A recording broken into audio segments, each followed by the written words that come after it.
Olá, tudo bem com você? Estamos de volta aqui com o nosso quadro Observatório das Origens e você já sabe que também é o nome do canal da doutora Maura Brandão. Ela que é bióloga, doutora em ciências pela USP e tem desenvolvido um trabalho muito bonito aí, fazendo palestras e orientações, participando de eventos, como uma boa criacionista, cientista criacionista, né? E a gente toda semana se reúne aqui, na nossa correria, né? Você vê que a Maura está lá no intervalo de aulas dela, eu estou aqui também no meu intervalo de almoço, a gente faz o que dá, mas é uma alegria poder divulgar aí notícias que têm relação com ciência, sempre com o nosso viés criacionista, a gente nunca deixa de dizer isso, né? Porque a gente dá notícia e depois interpreta de acordo com a cosmovisão criacionista. E a Maura, ela tem sempre selecionado assuntos bem interessantes aí, e é o caso de hoje aqui também. Tudo bem, Maura? Oi, Michelson, tudo bem? Prazer estar aqui novamente essa semana. Eu estou aqui no intervalo entre aulas, né? Até agora eu fui prof, na próxima aula eu vou ser aluna. Mas é muito bom estar aqui mesmo, e mesmo que for para uns 20 minutinhos, né? A gente pode aproveitar esse tempo falando sobre coisas interessantes. Tem uma autora que a Maura e eu admiramos muito, né? Lemos muito, que é Ellen White, e ela fala sobre aproveitar os retalhos de tempo, né? Sim. Quantos livros você consegue ler num ano, lendo, quem sabe na fila de um banco, quando espera ali o filho na escola, enfim. E aqui a gente está fazendo mais ou menos isso, né? Os retalhos de tempo, né? Um intervalinho aqui entre o almoço, no horário de almoço, a gente vai lá, grava, lê alguma coisa, e assim vamos promovendo aí a boa ciência e o bom criacionismo, né? Maura, inclusive nós estaremos nesse fim de semana juntos lá na FAP, né, Faculdade Adventista do Paraná. Os amigos que moram ali perto de Maringá, na região, né, Ivatuba, onde fica localizado ali o nosso internato, a FAP, estão convidados a participar desse fim de semana. Nós teremos um simpósio Origens, um simpósio criacionista. Doutora Maura, eu, outros professores, estaremos ali ministrando palestras durante o fim de semana. Então, fica aqui o convite, né? Vamos lá, então. Maura, o que você separou para a gente comentar hoje? Vamos lá, separei duas notícias interessantes. A primeira é uma de divulgação, na verdade. Eu vou passar também para o Michelson colocar na descrição desse vídeo o link do artigo, porque eu sei que tem gente que gosta de ler e conferir. Lembrando que essa notícia de divulgação é um jornalista, né, que é especializado nessa área, e ele fica sabendo do que está no artigo e transforma isso numa informação que fique fácil para a gente entender.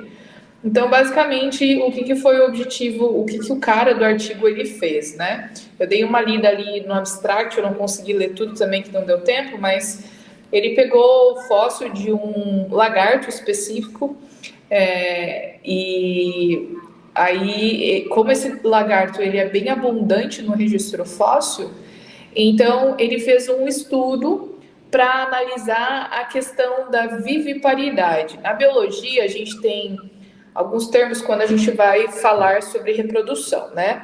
Animais que põem ovos, como aves, como répteis, e até alguns mamíferos, né, como o ornitorrinco, eles são chamados de ovíparos, porque eles põem ovos e aí o filhote, né, se desenvolve o tempo inteiro dentro do ovo.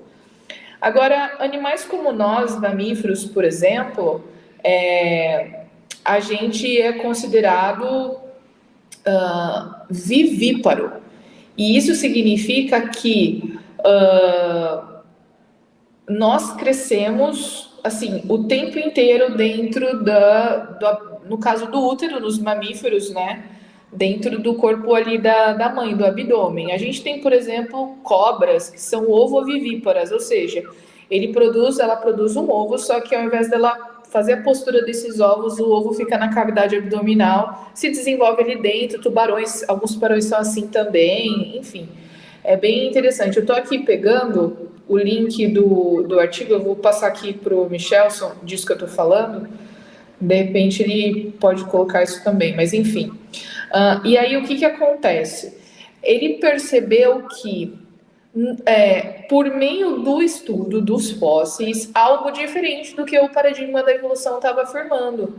Porque quando a gente estuda a biologia, a sequência lógica proposta pela evolução, né, uma das explicações aí para a conquista do ambiente terrestre seria que apareceu o primeiro ovo com casca dura.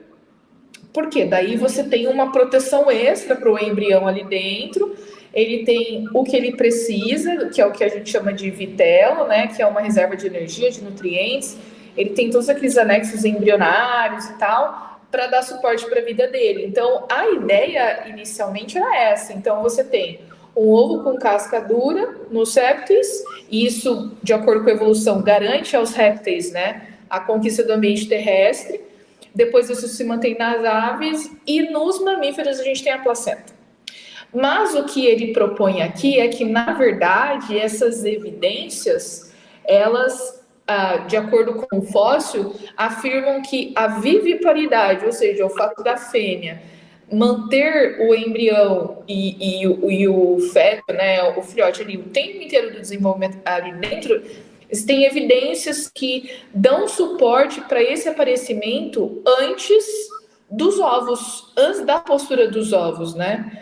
E ele diz, inclusive, que isso seria até abriria novas linhas de pesquisa, porque não tem exatamente um paradigma, ou seja, uma explicação que é consenso nessa área a respeito da viparidade e tal. E é interessante que o autor, né, que é o Guerreiro, Saul Domingues Guerreiro, ele começa falando no abstract que a viviparidade evoluiu 115 vezes nos répteis esquamatas. Répteis esquamatas é, por exemplo, o lagarto. Agora você imagina, Michel, não é uma, não é duas, são 115 vezes.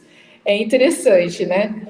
E tem uma outra questão que é sempre com muita dificuldade, né, para a evolução explicar, que é a questão da reprodução, do sexo, né?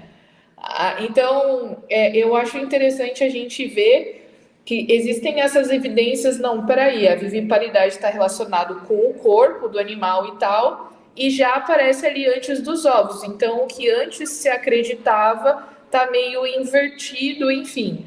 A gente sabe que Oi, diga. Só para não deixar passar um detalhe aí, quando você fala, né, que é um grande problema realmente a explicação biológica evolutiva da origem dos sexos, né? Tem uma edição do livro Origem das Espécies, de Charles Darwin, que foi prefaciada ali, tem uma introdução escrita por Richard Leakey, que é um paleontólogo famoso no meio evolucionista. E ele admite isso, né? Ele fala justamente que há dois grandes problemas, ou duas grandes pedras no sapato da teoria da evolução, que são a explosão cambriana e a origem dos sexos, né? Então, não somos nós que estamos dizendo que é um problema, né? Evolucionistas, que eu diria assim, que são intelectualmente honestos, admitem que esse é um grande problema para ser explicado ainda pelo modelo evolutivo. E não só isso, né? Eu diria que até toda essa questão aí de como manter o embrião de uma forma saudável, protegida, para que ele consiga pelo menos sair do ovo ou nascer, né? Enfim, eu diria que vem também aquela questão da conquista do ambiente terrestre, né, gente? Porque você tem um animal completamente adaptado à forma do corpo, hidrodinâmica, adaptado à pressão da água, adaptado à troca gasosa com a água, adaptado à movimentação, que não está sujeita à questão da gravidade que tem no ambiente terrestre, por exemplo. Então, você tem todas essas questões, e aí, em alguns, não são muitos milhões de anos que o registro fóssil mostra, né? São poucos milhões de anos para, basicamente, ele sair da água e ir para a terra, e depois ir da terra para a água, né? Porque ele foi e voltou. Baleia, por exemplo. Se eu não me engano, eu acho que as baleias aparecem no registro fóssil, eu posso estar errado. Inclusive, a galera que comenta aqui, por favor, nos ajudem nisso, mas se eu não me engano, foi tipo uma diferença de 6 milhões de anos para aparecerem as baleias. Como que em 6 milhões de anos aparece todo aquele monte de coisa que a baleia tem diferente dos mamíferos terrestres, né? Então, enfim, é uma pesquisa interessante, pode surgir novos dados aí a respeito desses fósseis, análise dessa questão reprodutiva, de desenvolvimento, né? Pode ser bem interessante aí. Lembrando que na cosmovisão criacionista, né, Deus teria criado esses grupos de maneira independente, separada, né? Então criou os animais, os ovíparos, criou os animais vivíparos, enfim, sempre é importante a gente lembrar isso. Beleza, então tá aí. Nós vamos deixar o link depois na descrição do vídeo aqui também. Você pode conferir, ler o artigo por si mesmo, né? E se aprofundar nessa questão. Mas você selecionou um outro assunto aqui bem interessante, Maura, que tem que ver com a evolução em tempo real, né? O que é isso aí? Muito interessante, Michelson, eu achei, porque isso mostra uma coisa que a gente tem falado aqui já tem um tempo, de que as mudanças nos organismos, especialmente mudanças microevolutivas, elas acontecem muito rápido, né? Inclusive, a própria notícia de divulgação fala que normalmente a gente está acostumado em falar de evolução e falar em milhões de anos. Só que a gente tem um exemplo aqui, e eu mandei também, inclusive, o link do artigo também, para o Michelson colocar na descrição, que eles observaram mudanças de uma questão chamada de plasticidade fenotípica em uma década, né? Eu gosto sempre de falar dos tentilhões, que aquele casal lá em Galápagos, eles estudaram durante 40 anos, mas a gente está falando aqui de uma década. E eles falam de rapid adaptation, ou seja, foi um negócio assim muito rápido. E eles estudaram por 30 anos, e em 10 anos eles já começaram a encontrar essas diferenças, né? Agora, o que acontece? Tem um molusco, certo? Que ele é muito conhecido porque ele apresenta muitas morfologias diferentes dentro da mesma espécie, né? O que significa? Significa, por exemplo, a gente está acostumado, sei lá, você pega um caramujo, né? Um molusco que tem a concha branca. Aí a gente tem a tendência de achar que todos os moluscos que têm concha branca são da mesma espécie.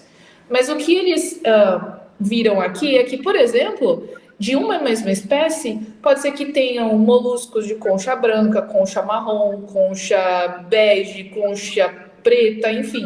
Existe uma diversidade muito grande, né, com esses caramujos, que inclusive, olha só, esse organismo, ele foi classificado como uma nova espécie 113 vezes desde que ele foi identificado a primeira vez em 1792. Ou seja, existem tantas formas diferentes da mesma espécie que as pessoas iam achando esses caramujinhos e, como eles eram diferentes, achavam que era de uma nova espécie. Eles foram classificados erroneamente, mal identificados, né, 113 vezes. E aí, o que aconteceu? Ela disse o seguinte, essa pesquisadora, né, a Kerstin Johannesson, ela disse que teve uma proliferação de algas tóxicas numa ilha, em 1990, nos anos 90, e que basicamente, assim, acabou com quase todos esses caracóis, né, esses moluscos. E aí eles decidiram fazer uma reintrodução. E quando eles foram fazer essa reintrodução, para repopular essa região, eles decidiram fazer um estudo em tempo real para acompanhar como eles se diversificavam, né? E aí eles até organizaram de acordo com os ecótipos, então tem formas diferentes que vivem em ambientes diferentes, mas todos eles da mesma espécie, né? E o que eles perceberam é o seguinte, que em pouco tempo já apareceram diversas evidências de adaptação. Na primeira década do experimento, eles já conseguiram ver. E ao longo dos 30 anos, eles foram capazes de prever como esses caracóis se pareceriam e de qual região era esse caracol, porque eles fizeram uma análise genética. Então, por mais que fenotipicamente, né, externamente, eles apresentavam diferenças, geneticamente eles são da mesma espécie. Né? E aí eles afirmam que essa questão dessa transformação, que se a gente for comparar com bilhões de anos, aqui milhões de anos, é uma coisa bem rápida e dramática, como eles descrevem aqui na reportagem. Isso é um negócio, assim, impressionante. E é aqui, de fato, a gente pode dizer que nós vimos a revolução acontecer. Se a gente for considerar o conceito de evolução como mudanças pequenas dentro de uma espécie, né? E aí eles disseram que essa diversificação, esse aparecimento desses fenótipos diferentes, se deve ao que eu falei no início, que é a plasticidade fenotípica, que é a capacidade que esses organismos têm de mudar características externas de acordo com as mudanças ambientais para se adaptar. Então, às vezes, eles desenvolvem uma pigmentação diferente, ficam um pouco maiores ou um pouco menores. Então, foi uma coisa bem interessante. Lógico que é importante para a conservação daquele lugar e eles fazerem aí um rastreamento de como essas espécies elas se comportam e tal, com essas mudanças ambientais, mas tem um valor muito interessante com relação às questões evolutivas, ou seja, cada vez mais os organismos eles têm mostrado que eles não precisam de muito tempo para se adaptar. E essa questão da plasticidade fenotípica, ela é uma questão levantada por alguns cientistas que têm dito o seguinte, olha, infelizmente o neodarwinismo não está mais conseguindo explicar essas mudanças rápidas com organismos como esse. Eles dizem que, olha, a plasticidade fenotípica é um exemplo de como a natureza pode oferecer desafios ao neodarwinismo que ele não consegue responder. Então, esse grupo de cientistas se reuniu e eles estão propondo uma coisa chamada de nova síntese estendida da evolução. Ou seja, a gente precisa reformular o que nós sabemos da teoria evolutiva, porque o neodarwinismo não está mais conseguindo explicar essas coisas. De acordo com esses cientistas, eles ainda acreditam em evolução, aquela coisa toda. Mas eles não acham que o neodarwinismo pode dar mais todas as respostas de forma satisfatória, né? Então é interessante a gente ver que quanto mais a gente estuda a natureza, mais a gente vai encontrando evidências que o tempo não é a chave, né? Que as coisas podem acontecer de uma forma mais rápida. Mauro, interessante é que uma coisa é a filosofia evolucionista, né? A macroevolução e toda essa coisa. E a outra é o que eles encontram realmente na prática, né? Na prática, o que tem sido encontrado ao longo das décadas, né? Diversificação, né? Biodiversidade, adaptações limitadas. Eu gosto daquela expressão do Dr. Gibson, né? Que a gente sempre traz aqui, né? Diversificação de baixo nível, né? Só em Galápagos, né, Maura? Você mais ainda, porque morou lá. Mas eu também, quando visitei aquele arquipélago 2 vezes, cuidei de levar minha câmera e registrar ali os tentilhões em cada ilha. A gente percebe realmente variações, né? Mas continuam sendo tentilhões. As iguanas, mesma coisa. E aí, no caso que você apresentou também, né? São diversificações aí. E a rapidez, não sei por que me fez lembrar do Stephen Gould, né? Que foi deixado para lá, mas enfim, ele propunha lá equilíbrio pontuado, né? O saltacionismo, né? O equilíbrio pontuado, né? Será que vão reabilitá-lo aí na história? Enfim, né? Estão querendo ressuscitar o Lamarck. Então, não sei mais. Olha só, né? Aquilo que parecia um edifício tão bem construído, né? Parece que não é bem assim a história, né? Mas, enfim, a ciência avança desse jeito mesmo, né? Reanalisando as coisas, estudando, e quanto mais se estuda, mais se percebe que realmente, como falamos na semana passada, se você perdeu o vídeo da semana passada, fica aqui o convite. Aliás, assista a todos, né? Tem a playlist aqui no meu canal, Observatório das Origens. Maratona. No canal da Maura, né? Que é o próprio Observatório das Origens, lá. É a nave mãe, né? Então você pode ver vídeos anteriores, e a gente falou disso, né? Como Darwin, ele deu alguns cheques pré-datados que acabaram não sendo descontados, né? Não se observou aquelas predições que acabaram sendo feitas, né? E como bem escreveu Thomas Kuhn, naquele livro clássico dele, né? A Estrutura das Revoluções Científicas, quando as evidências contrárias se acumulam, é hora de, quem sabe, repensar o paradigma, né? Exato. É isso. Mais algum comentário, Mauro? Acho que é isso, Michelson. Acho que foram bem interessantes e bem úteis para nós os temas de hoje, né? Muitas evidências legais que nós somos planejados. Muito bom. Então, amigos, deixem seus comentários aí abaixo, tá? vá lá, se inscreva no canal da doutora Maura, Observatório das Origens. Vai lá, estou esperando. Se inscreva, acione o sininho para receber as notificações de novos conteúdos, compartilhe esses conteúdos e vamos, assim, promover boas e educadas, factuais discussões com respeito às origens, né? Evolucionismo, criacionismo, essas coisas todas. Doutora Maura, muito obrigado mais uma vez, sempre é um prazer, na correria da nossa vida, a gente dedicar um tempinho para conversar sobre coisas tão interessantes. Valeu, Michel, até a próxima. Até logo, meus amigos, e até o próximo vídeo, então. Acompanhe aí o Observatório das Origens, fiquem todos com o nosso Criador, nosso Deus maravilhoso.